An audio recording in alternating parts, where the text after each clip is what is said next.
Un cliché fréquent que les gens normalisent aujourd'hui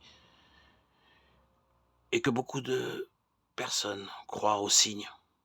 Ils ne se lèvent pas le matin sans consulter l'horoscope pour savoir ce que leur signe leur réserve. Ce jour-là, elles croient que la position des étoiles, des planètes et des astres définit leur humeur, leur vie financière et affective.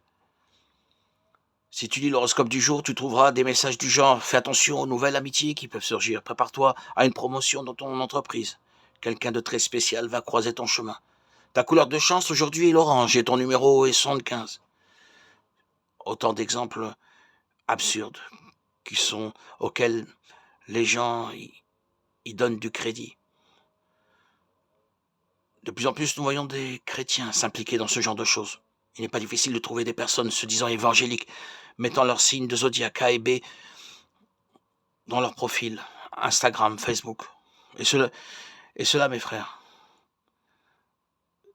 s'impliquer avec l'horoscope est un péché. Oui, nous ne devrions pas normaliser l'horoscope dans notre vie, car seul Dieu connaît notre avenir. Et ce n'est pas par hasard que dans le livre des Proverbes, chapitre 27, on nous dit de ne pas nous vanter du lendemain, car aucun de nous ne sait ce que ce jour-là nous réserve. De plus, l'astrologie est liée à des religions associées à la sorcellerie. Ainsi, consulter l'horoscope est une forme de divination qui est totalement condamnée par Dieu.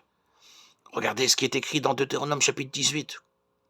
Qu'on ne trouve chez toi personne qui fasse passer son fils ou sa fille par le feu, personne qui exerce le métier de devin, d'astrologue, de magicien, d'enchanteur, personne qui consulte ceux qui évoquent les esprits ou disent la bonne aventure, personne qui interroge les morts, car quiconque fait ces choses est en abomination à l'Éternel. Et c'est à cause de ces abominations que l'Éternel, ton Dieu, va chasser ces nations devant toi. Quand un chrétien consulte l'horoscope, il dit au Seigneur: Dieu, je ne veux pas que tu veilles sur ma vie parce que ces prédications me disent déjà tout ce que j'ai à faire.